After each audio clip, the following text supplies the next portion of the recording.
as naawat piman mo't iti Lipanto. Oh, When, at that time, I there was no high school in our municipality. yes, sir.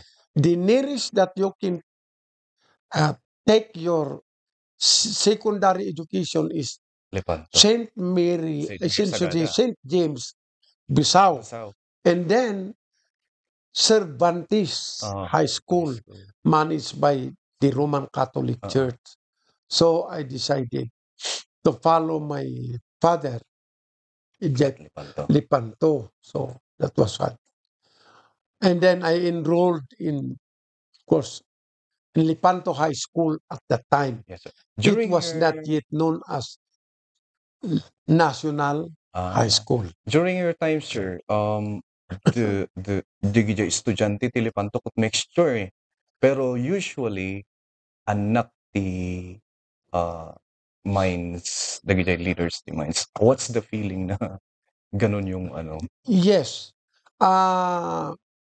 Majority of the students, maybe you can say 75 to 80% of the students were all children, sons and daughters of Lipanto workers. There are those coming from part of Sabangan, part of Bugyas, part of Mangkayan. I can remember ni Emilio Palalag, ni Mr. Liwanin, ni Benito Kitibis, ni Lucio Organo. They were coming from Ginawang Suyok.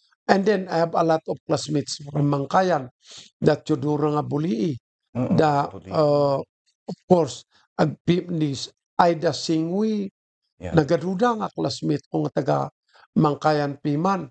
Of course, the anak ni Mendoza, ni Donald nga Kamudag, ni Karyaga, ta ide Mangkayan da gitada. Amin, so nga, but those who were children of people not working in Lipanto, we have a lot of them coming from Bulalakaw.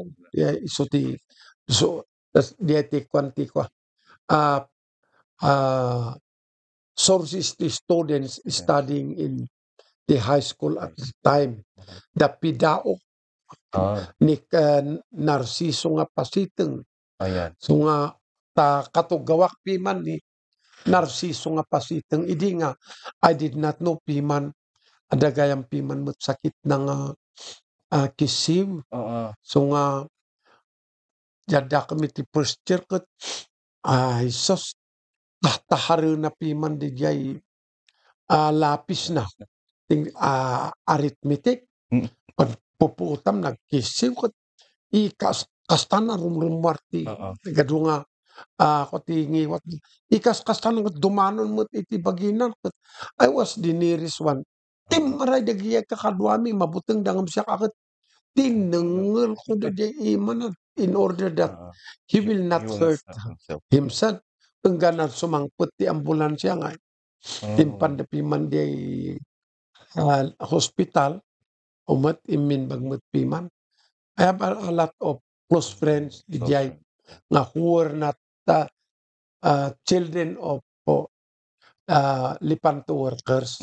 So nga, and then siya kakit I think very noticeable idi because the entire population of the high school, I think, was the tao ti kanayon nga nakasyurpan saka-saka.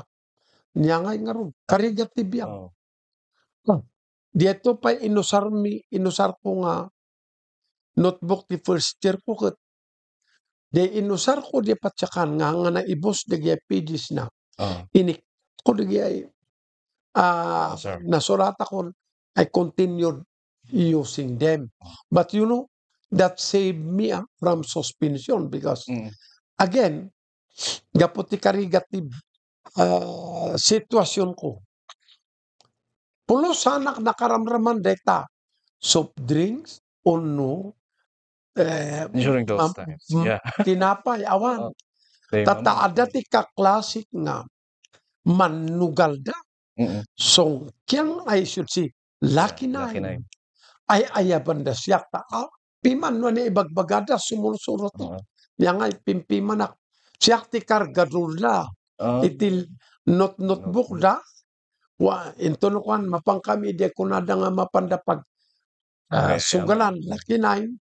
Akat idisok amin nga notebook iday tutugawak agad adalak while they were gambling. Oh. Then, one occasion, tapi man, iso nga kay may mayatak mo't because first time kong makaraman iti letat orange ken ada tinapay. Tanu ada nangabak piman mapang kami diyan nang store idi. Oh.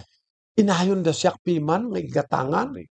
5 centavos mo idi ti nagdakkel nga tinapay din ng store. I think 5 centavos mo lang ang litro orange.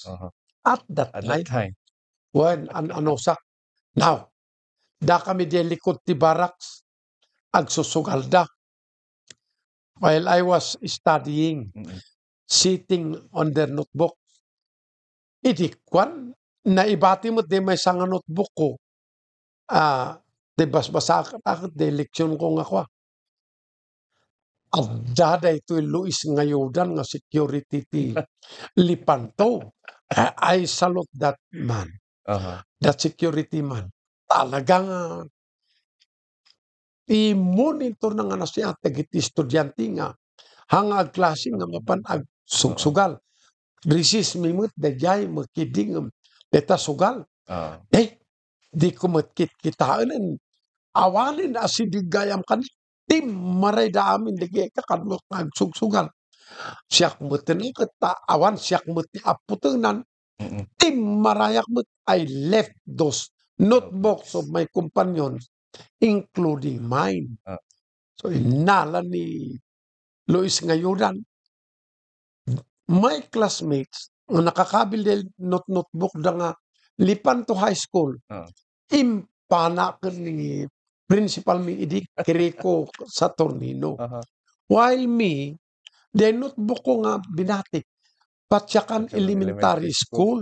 So nga, hanang impan high school, impan ako ni Mrs. Arellano, iti elementary school, Pilipanto. Tatan, you know, that's why I said, that notebook saved me. Sinuspend ni Kiriko Saturnino de Kakadwak, siya, hanata, awang mo tinotebook ko dyan, nang ayab ni Mrs. Arellano. Why? Very motherly piman ko no. I was not gambling with them, but I was just a carrier of all their things, their notebook. So I was there because bakit po no? Whoever will win, they will invite me. They will also buy soft drinks and a bread for me. That's all. Ma'am, unakam. I do not gamble. Mayat mo tibagbagana. Nagadung experience yak ijay. Lipanto at akas diyan nga ron ti kasasaad ko. And then, of course, ijay San Roque where our bunk house was. Oh, so you experienced living in a bunk house? Yes, we were living in a bunk house. 6 rooms there. Bunk house 21. When the committee, so nga diyan kami, I mean, I can remember nga, ni Mr. Kimutan, hindi mo di nga kwarto, ni Mr. Chumling, sumarunong nga kwarto, Mr.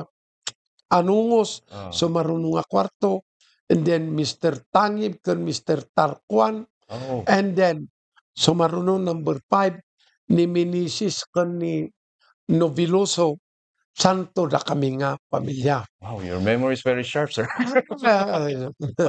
Long time ago. Anyway, I was known in the community. Why? Because I was called as the Arasaw boy. After my classes, the high school, dakitan nga mga awit itibuti, kiring, gathering the Arasaw, leftovers, in the different bang houses. in the cottages of the staff. Cottage ni Mr. Libot, Mr. Vicente Ambukay, Mr. Salcido, Darimundo nga Mananis. So nga, kabisado siya, rain or shine. Ure aglup yas ti sara, arasaw itilikod ko. Ta, ada baboy media paalaban. So ti tartarak ng me. So that was my part of my life in the high school. So nga, for 4 years that I've been doing it, they called me as the Arasaw boy of San Roque. San Roque. And then, I discovered also that kasapulan dati abono ijay yan kakatigis ti Amerikano ijay of course labaan And Jay, when I forgot the name of that. when ijay so nakita I've been going around there between San Roque kan pa ko aduti bakbaka dangay kita this is the best nga abono iso nga usually sakbay nga agawid ak nga mapan ag-arasaw kamakam kumapan ijay baliktadik nagi takin amin ti baka tapno mapagangok tapno magango Sabado more afternoon of Saturday or kwan kumboy ko dijay i-deliver ko ijay yan ti cottages ti Amerikano ijay kwa ngato 50 centavos per sack. I'm happy because I can deliver 6 sacks or afternoon lang. Kat dakal nga banag kanyak. Then, of course, na kitak de lipan to golf course ijay nayak. So, naawisak manen piman to be a caddy boy.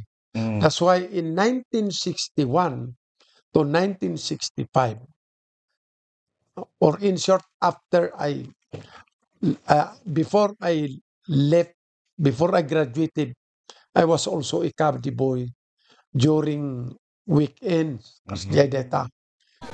El Maestro Speaks Podcast.